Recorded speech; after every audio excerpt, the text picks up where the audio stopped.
Aujourd'hui, j'ai choisi de rencontrer Lilou Massé, la créatrice, productrice, mais aussi animatrice de la télé de Lilou. Elle a interviewé des milliers de personnes à travers le monde, des chercheurs, auteurs, scientifiques, pionniers, artistes, entrepreneurs. Elle est aussi l'auteure de plusieurs livres où elle invite le lecteur à vivre une vie plus inspirante et leur délivre les secrets qui lui permettent de vivre la vie dont elle rêve. C'est pour comprendre les différentes étapes qui l'ont menée à cette réussite que j'ai choisi de la rencontrer. Alors bonjour Lilou. Salut. Je suis très contente d'être ici, de pouvoir réaliser enfin cette interview. Ça faisait longtemps que j'avais vraiment envie de te rencontrer, de te poser plein de questions sur ton parcours, très inspirant pour moi. Toutes ces vidéos que tu postes, tous ces gens que tu rencontres partout sur la planète. Parce que, donc pour redire un petit peu, pour te présenter rapidement, donc tu as créé la télé de Lilou, tu es donc présentatrice, conférencière aussi aujourd'hui, d'ailleurs tu as une conférence ce soir. Ouais. Tu es aussi auteur de plusieurs livres et tu as fait plusieurs fois le tour du monde. Est-ce qu'il y a 10 ans, et en 2006 il me semble, quand tu as perdu ton travail, tu te doutais que ça allait te conduire jusque-là, tu allais faire tout ça Alors ce qui est drôle, c'est qu'il y a 10 ans, il y a presque 10 ans, en 2006 en fait, c'est là où j'ai rencontré Oprah Winfrey. Et j'habitais à la Floride et j'ai décidé de bouger à Chicago. Et un mois après avoir, donc c'était octobre 2006, c'est là où je la rencontre et c'est là où ça a une énorme résonance. Je me dis c'est ça que je veux faire, c'est ça, je veux interviewer moi aussi.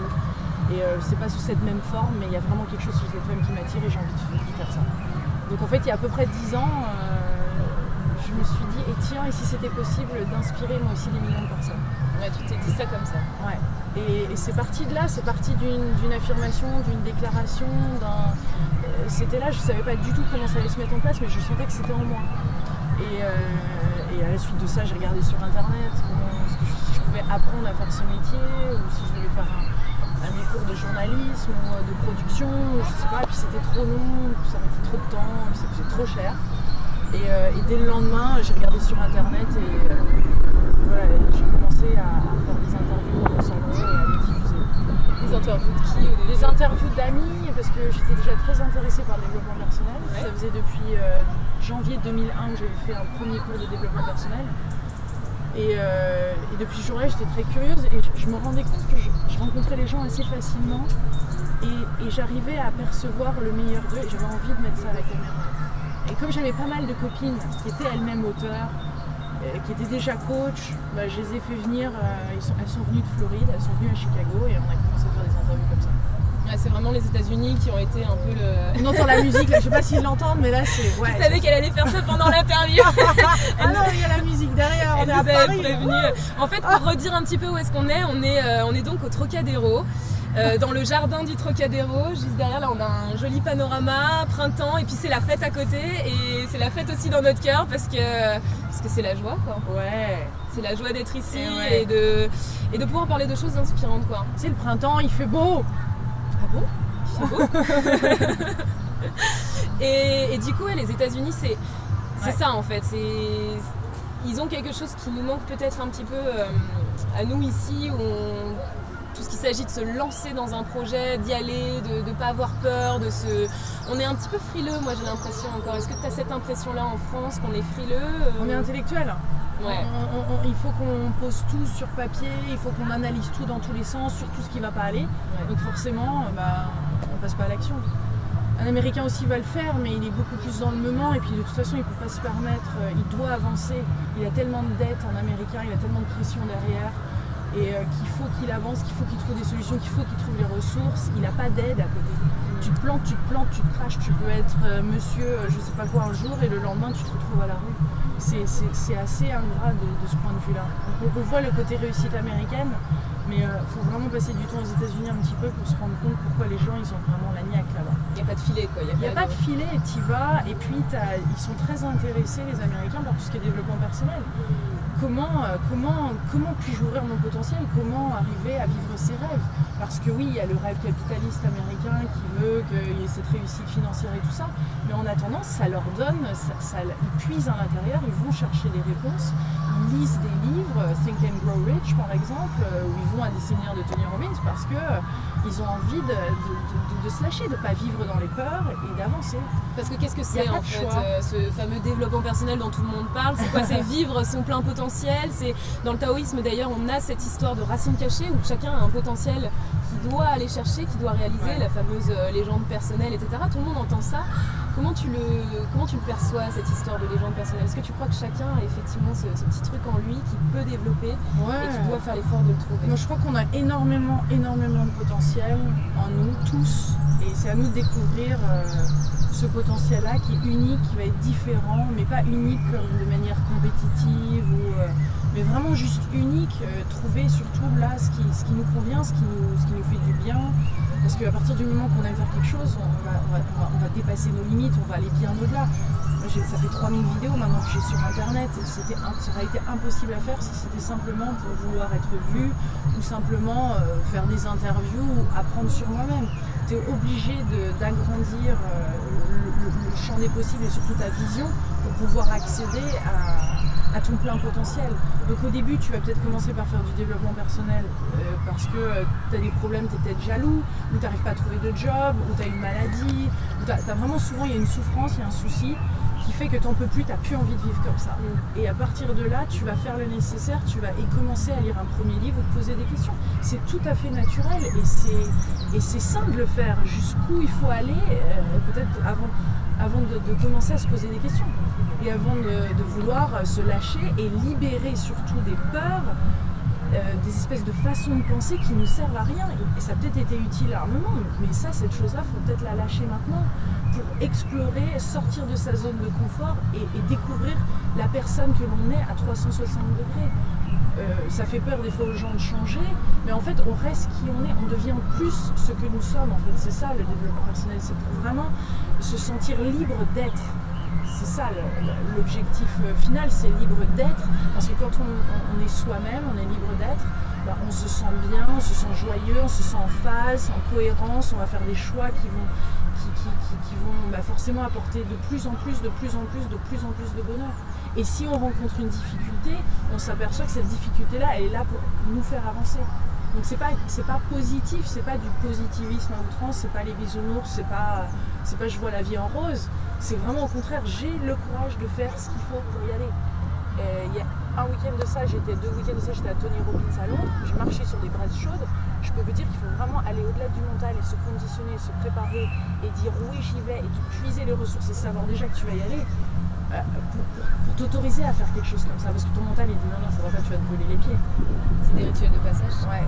Et il y a toutes ces choses qui existent qui nous permettent de sortir de nos zones de confort. Il y en a qui sont plus ou moins efficaces que d'autres. J'essaye de montrer certaines choses que je trouve efficaces et après c'est à chacun de dire ça me va, ça me va pas. Voilà, et après on se fait son petit programme. On n'a pas besoin, il n'y a pas un parcours qui est parfait, chacun a son parcours. Et c'est là où, en développement personnel, après on commence à comprendre que c'est son propre cheminement. Et on commence à faire un avec soi. Et non pas être tiraillé entre un petit enfant à l'intérieur qui a peur et qui a encore qui est sclérosé comme ça, et l'autre qui dit mais si tu peux y aller. Parce que ça c'est frustrant quand on sent cette dichotomie. Et toi t'en es venu à t'intéresser au développement personnel par quel biais? Pourquoi t'es allé dans cette direction-là? Qu'est-ce qui s'est passé dans ta vie justement? Je ne trouvais pas de job à la fin de mes études. Je ne trouvais pas de job en France. Tu cherches quoi? Alors, un job en marketing, en création de la marque. J'avais fait une école de commerce et j'avais créé un mémoire sur comment créer une marque forte sur Internet. J'étais très intéressée par Internet et je trouvais pas de job. Je me plantais, je savais pas exactement ce que je cherchais en fait, je crois. Et je trouvais pas de travail, je me plantais aux entretiens et je suis partie, je me suis disputée avec ma mère parce que pour moi c'était son problème, c'était elle qui me mettait trop de pression, etc. Et parce que j'ai des parents restaurateurs, ça lui a coûté très cher de me faire des études, d'ailleurs trouver l'argent pour faire ses études et donc pour moi c'était, bref, il y avait des querelles avec ma mère et je suis partie aux États-Unis et en fait j'ai rencontré le même problème aux États-Unis. Je trouvais pas de job non plus, je me disais c'est fou quoi, ça fait 6 mois que je suis diplômée, je sens que j'ai un feu intérieur qui brûle, pourquoi je trouve pas de job? Et c'est là où une ancienne manager de Northern Networks que j'avais en stage en Angleterre m'a parlé de tous ces cours de développement personnel. Et là, j'ai fait mon premier en janvier 2001. Et à partir de là, je me suis dit, d'ailleurs, en fait, je l'ai fait parce que je me suis dit peut-être que je vais rencontrer un employeur. C'était quoi comme... C'était quelque chose de similaire à Tony Robbins, Landmark Forum. C'était du coaching, quoi. Ouais, 3 jours de... En gros, on met le passé dans le passé et le futur, bah, c'est un canevas blanc. Toi, il est d'accord avec moi, lui. Non, c'est bien. Du coup, c'est ce que tu as fait donc après ce stage de développement personnel, parce que ça s'est pas mis en place tout de suite après. Non, mais ça a arrivé. Après, j'avais une curiosité, j'avais toujours envie de faire un nouveau cours, lire un livre, une curiosité sans fin qui s'est ouverte, c'est ça. Et j'ai trouvé un emploi, j'ai commencé à faire des sites internet, à me mettre à mon compte en fait directement. J'étais à mon compte pendant 7-8 ans, j'ai fait des sites internet, des newsletters, des logos, tout ça. Et t'étais graphiste alors en fait Pas graphiste, plus en relation avec les gens. Et ensuite je prenais s'il y avait un graphisme, si j'avais besoin d'un programmateur ou quelqu'un de plus technique. Je mettais en place l'équipe en fait pour pouvoir le réaliser en fonction du projet. C'est ça que tu faisais à Londres en fait Et c'est ça que je faisais à Londres, ouais. Et ça te plaisait? Et ça me plaisait à Londres. Le souci, c'était la première fois que je travaillais pour quelqu'un. Et je voulais vraiment retourner en Europe. Donc c'est à la suite d'avoir rencontré Oprah Winfrey, à la suite d'avoir commencé à mettre des vidéos en ligne, etc. J'avais été à mon compte pendant 8 ans. Et j'avais toujours des fluctuations au niveau de l'argent. Il y avait déjà un souci qui se posait. C'est-à-dire que j'étais toujours à la recherche d'un prochain client. Je dépensais pas mal. J'avais un blocage. Il y avait un truc par rapport à l'argent qui faisait que j'étais toujours insatisfaite. Et comme j'étais célibataire, je me suis dit je rentre en Europe. Je vais peut-être rencontrer quelqu'un et au moins j'aurai un job stable avec un salaire fixe et ça va m'aider. Parce que le problème de quelqu'un qui travaille quand on est entrepreneur, ça peut monter, descendre, ça peut être très stressant. Donc je me suis dit c'est ça le problème. Je travaillais pour quelqu'un et là je suis tombée malheureusement sur un patron qui était très cyclique. Et le fait qu'il soit cyclique et que je ne connaissais pas l'équipe avant, tout ça, le stress a augmenté. Ils ont vu que j'avais déjà quelques millions de vues sur internet, donc j'allais partir à un moment. Et je me suis fait virer le 6 février 2009. Tu sentais déjà qu'il y avait quelque chose qui... Il y avait quelque chose et puis l'économie, s'est cassé la figure. Et de toute façon, ils savaient que j'allais pas rester dans cet emploi, qu'il y avait autre chose pour moi, parce que j'étais déjà à fond dans les vidéos, et puis ça peut faire peur dans le milieu de l'entreprise, quelqu'un qui fait des vidéos comme ça, qui s'exprime librement en vidéo au blog, je parle de loi de l'attraction, ou je sais pas moi, je pense que c'était le sujet à l'époque, et d'ailleurs, c'était ça qui quand j'ai reçu cette nouvelle, je dis bon très bien, maintenant je vais expliquer ça sur YouTube, que j'ai attiré une perte d'emploi. C'est quelqu'un qui parle de la loi de l'attraction, tu te dis merde, comment je vais pouvoir justifier ça quoi. Ouais, et en fait je me suis aperçue que déjà c'était hyper libérateur de dire les choses telles qu'elles étaient. J'ai dit voilà, j'ai perdu mon emploi et j'avais envie de découvrir pourquoi j'avais perdu cet emploi, quelle autre chose qu'est-ce que j'allais découvrir sur moi, quel autre job j'allais pouvoir attirer, et puis donc j'en ai créé un livre, petit à petit j'ai partagé les hauts et les bas de toute cette expérience quand on sort après avoir perdu son job. Une situation que plein de personnes connaissent. Ouais. Mais quelle est la différence et quelle est la différence quand on applique tous ces outils? C'est peut-être maintenant qu'il faut les utiliser, tous ces outils de développement personnel. C'est pas seulement quand tout va bien ou de temps en temps ou de manière aléatoire, non, c'est tout le temps, au quotidien. Qu'est-ce que là, maintenant, je vais pouvoir faire pour attirer à moi le job de mes rêves? Et t'as eu peur pendant cette situation là? Énormément. Non mais énormément. Et en plus de ça, c'est pas seulement que j'ai eu peur, mais c'est qu'après je me suis retrouvée sans argent. Donc j'ai décidé d'auto-publier un livre, de me lancer là-dedans à fond. Et un jour, je me suis retrouvée avec plus d'argent sur mon compte en 2009. J'étais à Londres. Et là, j'ai flippé. Et c'était une situation, comme je disais tout à l'heure, que je connaissais déjà. Parce que des fois, j'osais pas regarder mon compte bancaire où ça en était. C'était l'horreur. Je préférais pas regarder. Et malheureusement là, en plus c'était dans la banque même, j'arrive au guichet et la personne qui dit t'as plus d'argent. Et là j'ai fait c'est bon quoi, c'est une fois de trop, j'en ai marre, je veux plus être dans cette situation là, c'est pas possible, c'est quelque chose qui est trop stressant. T'as fait des petits boulots?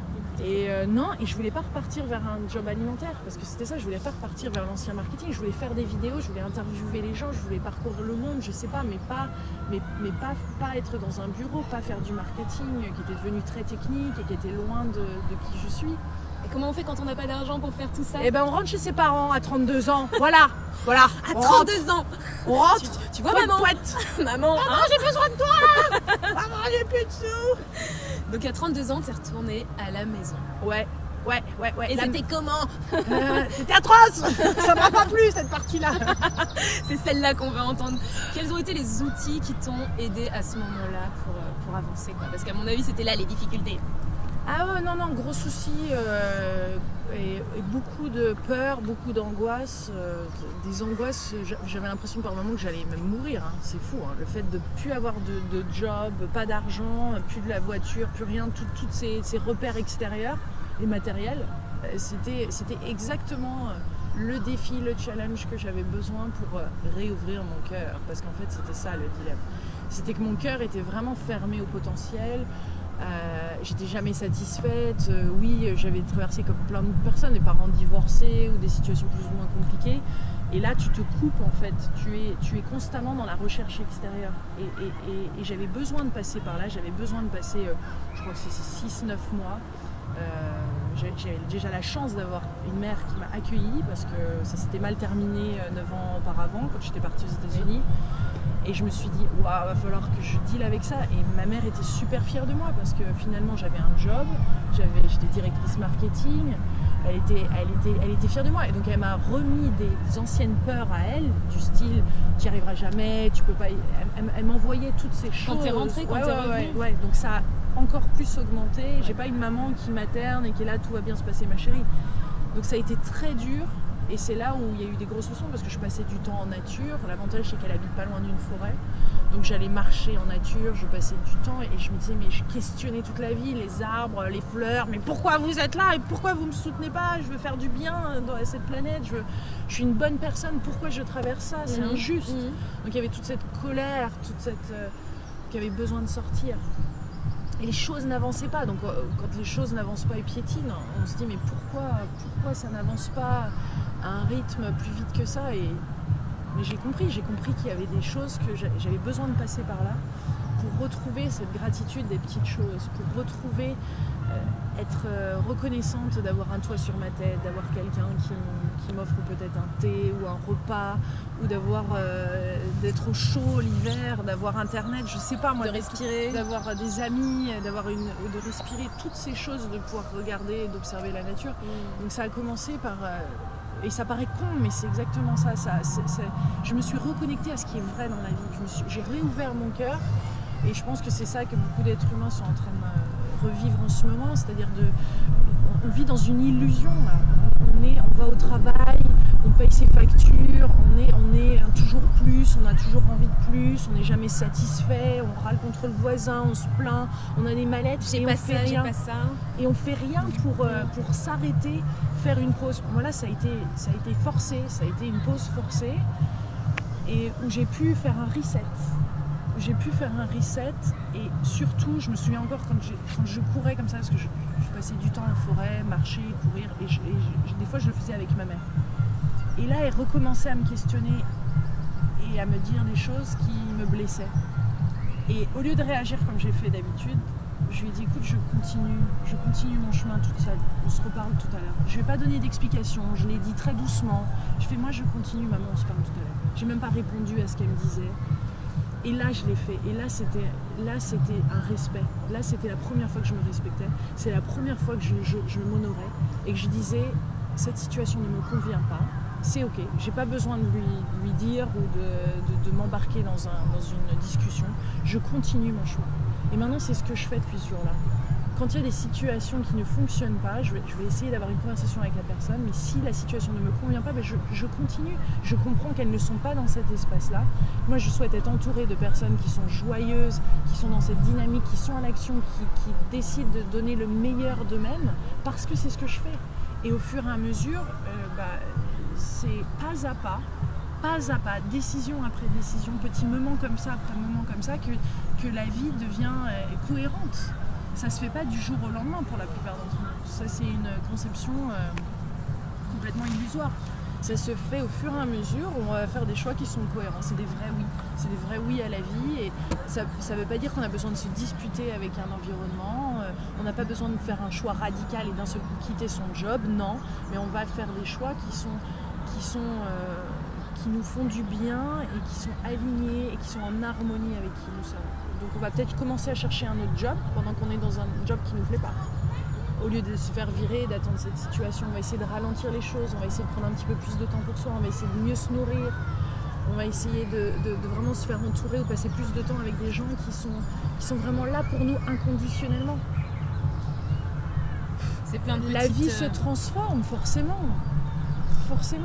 Mais des fois, on a l'impression quand même, dans ce moment de changement, dans cette transition, que c'est lent, que ça avance pas. Il y a un moment, boum, on avance de 10 pas, et pendant 3, 4, 5, 6 mois après, il se passe plus rien, c'est freiné. Alors, comment tu l'expliques? Est-ce que c'est parce qu'on a trop d'attentes, on est vraiment dans le « je veux » ce truc-là, que ça freine en fait? Aussi, je pense des fois qu'on a peut-être les mauvais objectifs, où on attend des choses, où on va absolument aller dans une direction, parce que j'ai décidé que ça allait cet objectif-là.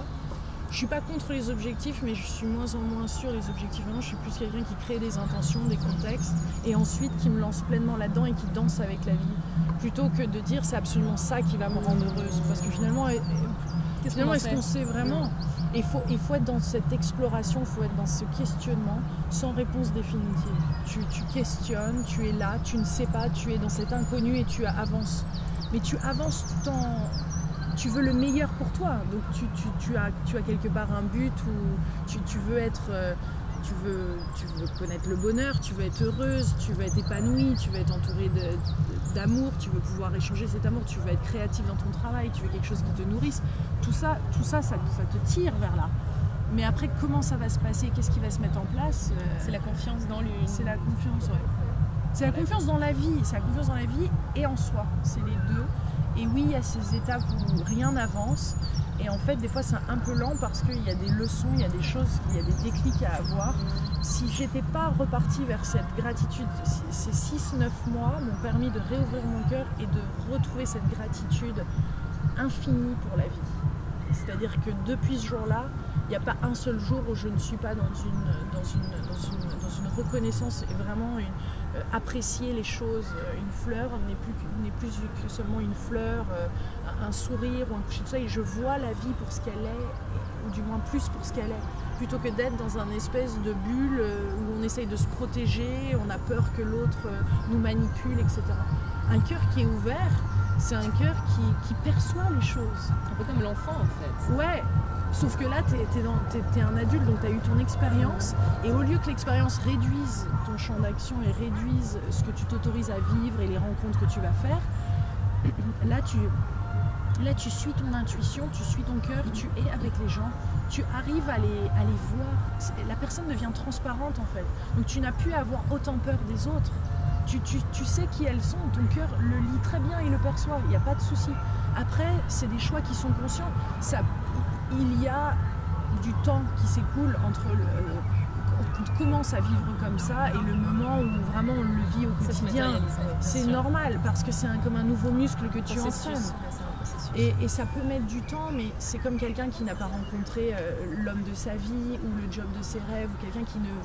Il y a peut-être des petites leçons d'autres choses à découvrir et surtout à faire un avec soi. Parce que quand on déborde d'amour, quand on est bien avec soi-même, on manque rien et ça peut automatiquement, et on le sait, on le sent, et on le sent dans chaque cellule. Ça ne peut qu'être ainsi. Ça ne peut que se manifester. Et t'en débordes, c'était vraiment pour ça que je voulais te rencontrer. C'est parce que voilà, ce palier-là, et ben voilà, tu l'as passé, tu arrives à ce certain niveau, tu peux le rayonner du coup autour de toi.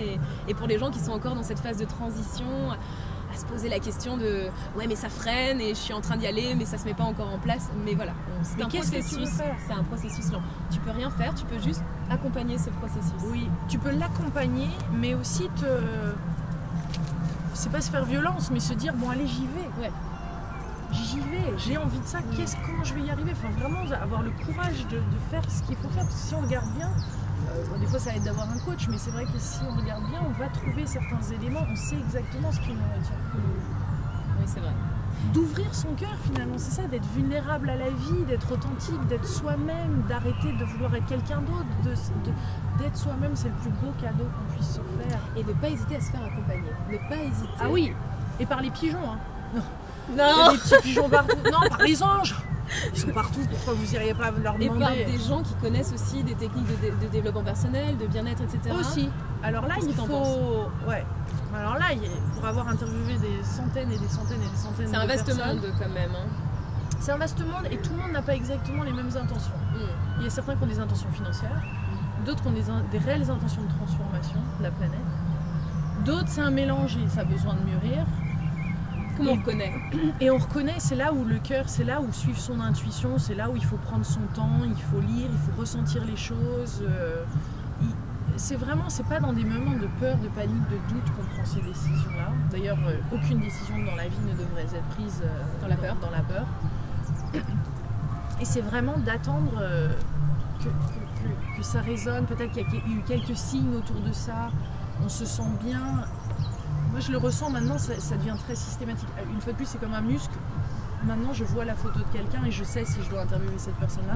Je sais si cette personne-là est là pour peut-être que je fasse un soin avec elle, parce que je fais des soins, ça m'arrive très régulièrement de faire des soins énergétiques avec les gens, enfin, d'en recevoir, hein, parce qu'avec tous ces voyages, etc. Mais c'est quelque chose qui me parle maintenant, ça ne me parlait pas il y a quelques années, et maintenant, ça fait partie d'un quotidien. Je commence à savoir quand les choses, quand je commence à renverser des choses, quand je me fais mal, quand je trébuche, quand il y a vraiment il y a un problème dans la mécanique où les choses n'avancent pas, je sais qu'il est temps de me faire, de mettre les deux doigts dans la prise.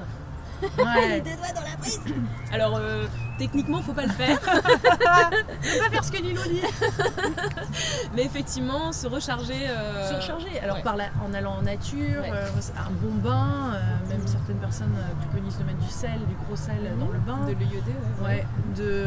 Aller en montagne. Aller en montagne, ouais. La montagne, se reconnecter aux animaux aussi. Tout ça. Ouais. Mais il faut se réaligner et ensuite les décisions sont prises dans une certaine sérénité et il n'y a aucun rush, il n'y a pas d'urgence. Hein, on veut tout de suite. C'est ça. C'est comme je savais pas où je voulais habiter, tu vois. Là maintenant j'habite à Paris. Mais ça fait 6 mois que je suis séparée de mon ami. Avant j'habitais à Saint-Nazaire. Entre-temps j'ai repassé 6 mois chez mes parents. J'ai repassé 6 mois chez ma mère. Non. Si. Là je viens de passer 6 mois. Pourquoi? Parce que non mais c'est aussi simple que je fais tout le temps des voyages, je passais 1 ou 2 journées comme ça. C'est plus les mêmes circonstances qu'en 2009 où là j'avais pas l'argent et je pouvais pas. Là c'est simplement parce que c'était le plus simple et le plus logique. Donc c'était plus du tout les mêmes dynamiques. Je me suis aperçue aussi que j'ai énormément évolué, que la dynamique avec ma mère était complètement différente. On a vraiment passé de bons moments. Elle est venue m'accompagner d'ailleurs en Thaïlande en janvier pendant tous ces jours. Je la voyais 2-3 jours par-ci par-là parce que je suis toujours en voyage. Mais surtout, je ne savais pas où je voulais habiter. Je ne savais pas, je n'avais pas les signes. J'attends, j'essaye d'attendre, de savoir exactement, de ne rien faire tant que je ne suis pas sûre. Et il y a 15 jours, quand j'étais à Tony Robbins à Londres, c'est apparu comme une... C'était sûr, c'était Paris, il fallait que je bouge à Paris. J'ai jamais habité à Paris de ma vie. J'aurais pu habiter aux États-Unis, je suis américaine, j'aurais pu habiter à New York, à Bruxelles, à Londres. Je peux travailler n'importe où. Et les possibilités pour nous tous, là moi c'était mon dilemme, mais je veux dire, les possibilités elles sont infinies. Et donc il faut attendre ce bon moment, que ce soit pour travailler avec un thérapeute, un coach, choisir là où on veut aller ou le job que l'on souhaite. Il faut s'autoriser un certain temps de recherche, mais aussi d'attendre le bon timing. Et là, je sais que le choix là, je le fais pas dans les peurs. Si ça avait été dans les peurs, j'aurais été peut-être en Belgique, là où mon frère a un appartement à 100% gratuit. Tu vois, parce que je me suis dit, mais où est-ce que l'argent va venir? Comment les choses vont être créées? Comment t'as toute une dynamique, tu peux avoir des peurs. Alors que là, non, c'est ça. J'ai besoin d'être proche de Paris, j'ai besoin d'être à Paris. Je le ressens fortement, je suis alignée avec ça. Et tu as eu une opportunité qui s'est présentée? Immédiatement, j'ai tout de suite su, dans la seconde, tout s'est fait en quelques heures. Alors que des personnes peuvent avoir du mal à trouver des logements à Paris. Voilà. Moi je suis en plein centre de Paris, dans un superbe appart, là où je vais pouvoir faire des interviews. Ce que tu es en train de dire, c'est qu'en étant... C'est l'abondance, voilà. Parce que j'ai été patiente aussi, parce que j'ai pas eu... bon d'accord, ça m'embêtait de dire à 37 ans, ça y est, je suis de retour après 5 ans encore chez mes parents, mais là c'est beau d'avoir de dire ben voilà, les choses c'est mon parcours, c'est qui je suis, j'ai rien à cacher, c'est comme ça et ça me plaît. Et c'est aussi simple que ça. Bah ça peut être aussi simple que ça. Pourquoi aux États-Unis c'est tellement dans le superficiel et dans le montrer ce qu'on a et qui on est, ça rime à rien. Ça veut rien dire, ça. C'est pas parce qu'une personne conduit une grosse voiture qu'elle est heureuse. C'est pas parce qu'elle habite dans le centre de Paris ou par exemple en banlieue, en HLM, qu'elle n'est pas heureuse. Ça n'a absolument rien à voir. Il faut aller au-delà de la perception qu'on a des gens, il faut aller au-delà de ce qu'on pense qu'ils sont. C'est pour ça qu'il faut s'autoriser à les découvrir avec un œil nouveau à chaque fois. Un être humain en face de nous, tout simplement, avec ses peurs, ses défauts, ses qualités, sa joie de vivre, tout ça. Et après on prend la caméra, on fait comme moi, puis on voyage parce qu'on se dit putain merde, j'ai envie d'interviewer cette personne-là, celle-là. Du coup, moi j'aimerais savoir comment on reconnaît, comment on fait la différence entre un fantasme et un vrai rêve qui est nous en fait, tu vois. Comment on différencie un truc qu'on a envie de faire peut-être juste pour paraître, qu'on croit que c'est nous, et un vrai truc qui est en nous, qui a envie de se réaliser, un élan quoi. Tu vois ce que je veux dire? C'est une bonne question. Ouais, parce qu'on a un fantasme, je pense que c'est quand même quelque chose qui nous fait envie et qui nous fait miroiter. On a l'impression que ça va nous rendre heureux peut-être, on en a envie, mais c'est plus... c'est quelque chose qui a été créé dans le rêve, mais dans le rêve non réaliste forcément. C'est des images, on a l'impression que ça va nous rendre heureux, mais en fait, c'est pour ça, en fait, au final, c'est important de faire le premier pas vers ce fantasme, vers ces rêves, parce que tu t'aperçois, tu vois si ça fonctionne, si ça se débloque, si ça colle ou pas.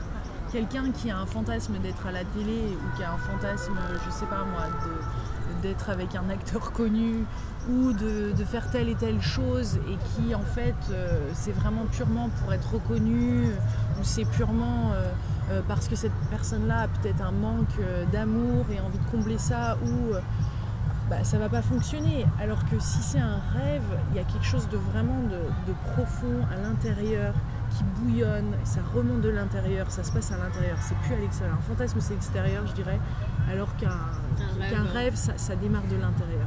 Il y a une graine, il y a quelque chose qui bouillonne, qui est là, tu as des idées, tu as une intuition, il y a une certaine douceur autour de ça, il y a une certaine sérénité, même tu ne sais pas comment ça va se passer mais c'est ça. Ça devient une évidence, c'est vers ça que tu veux aller et t'y vas. Ça paraît un fantasme peut-être pour les autres ou quelque chose de complètement hallucinant et énorme et c'est pas possible, mais ça c'est dans leur référence à eux. Toi aussi dans ta référence, peut-être que dans tes références, dans ton histoire, peut-être que tu n'as rien qui prouve ça, mais tu le sens, tu le sais, tu le sens, t'es serein, ça a du sens. Quand j'avais dit en 2006, après avoir rencontré Oprah Winfrey, que je désirais inspirer des millions de personnes. C'est ça que t'as dit? Le pouvoir des mots. Non mais je ne l'ai pas dit comme un objectif, je l'ai dit comme quelque chose qui est venu de l'intérieur. C'est là la différence. Je ne savais absolument pas comment ça allait se passer. Tu vois, rien que sur la chaîne américaine, il y a 31 millions de vues. Donc les millions de personnes inspirées, elles ont été inspirées. Et ça continue. C'était un truc... tu l'as posé, tu l'as dit, ou c'était un truc juste tu savais que...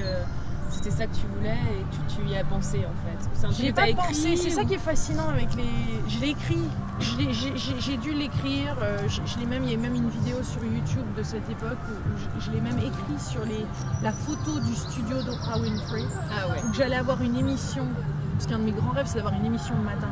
Ouais. Qui met la pêche à tout le monde. Et j'ai ma propre émission télé le matin qui inspire des millions de personnes, etc. Bon, après, les choses se sont passées différemment, tu vois, et puis encore aujourd'hui, je me déplace à travers le monde, la plupart du temps sans caméraman, sans rien, et je fais ces vidéos, et ça n'empêche qu'avec des petits moyens, tu peux inspirer des millions de personnes, donc il n'y a pas de... Enfin, sur toi, tu nous mets la pêche. Ah cool. Si non mais il n'y a pas à se retenir. Non, ce que je souhaite, c'est pas que je foute la pêche. Ce que je souhaite, c'est que vraiment les gens et qu'on passe à l'action et qu'on ose vivre nos rêves, et qu'on arrête de dire que c'est un problème de moyens, de temps, d'argent, tout ça. Elle peut le faire, pas moi. Non, tout ça, c'est des excuses bidons qui nous retiennent. C'est ça qu'il faut qu'on lâche. Il faut qu'on vive notre potentiel au-delà de tout ça. Je voulais poser une question sur l'entourage. Quand on se lance comme ça dans des nouveaux projets, nos proches veulent tout le temps nous rassurer, nous protéger. C'est des gens qui nous aiment, donc ils veulent le meilleur pour nous. Mais ça peut être un blocage. Est-ce que toi tu conseilles justement de sortir de son cercle dans ces moments de transition, de s'ouvrir à d'autres gens et de rencontrer justement des gens qui nous inspirent, d'aller... de sortir un peu de son cercle. Est-ce que c'est un des outils qui t'a aidé justement pour... de bien se faire entourer, c'est important. Et des fois, c'est vrai que les amis ou la famille, quand on est en plein changement, ils ont peur. Ils ont peur de ce changement-là. Ils ont peur. Et nous aussi, on a peur. Enfin, c'est vraiment. Ma mère était vraiment pour moi, à un moment de ma vie, une personne que je devais fuir, ou du moins que je devais passer moins de temps avec elle, parce que ses peurs, elle me les renvoyait. Et j'ai dû passer juste un petit peu moins de temps. Après, la vie a fait que j'ai dû habiter chez elle, donc c'est intéressant. C'est ça qui est de toute façon, je ne pouvais pas fuir ça, je devais absolument travailler là-dessus. Mais à un moment, j'étais trop sensible pour faire le travail nécessaire. Donc oui, il y a des choix à faire, il y a des gens... j'ai fait un nettoyage personnellement dans le job, ça on l'a fait pour moi. Ensuite, les amis, il y a des amis, c'est plus les mêmes amis, il y a certaines personnes, c'était un one-way street, ça allait dans un sens, et puis ensuite, c'est toujours le même qui donne, ou la personne se plaint toujours au téléphone, etc. Moi, je suis prête à aider cette personne-là, mais quand la personne elle est dans son truc et elle n'entend pas, et au fur et à mesure des années, ça nous tire vers le bas, notre énergie se réduit. À leur contact, pourquoi être là? Cette personne-là n'est pas là pour nous. Alors il faut en parler, il faut avoir des conversations, mais je veux dire, on n'est pas obligé, rien de nous lie à ces gens.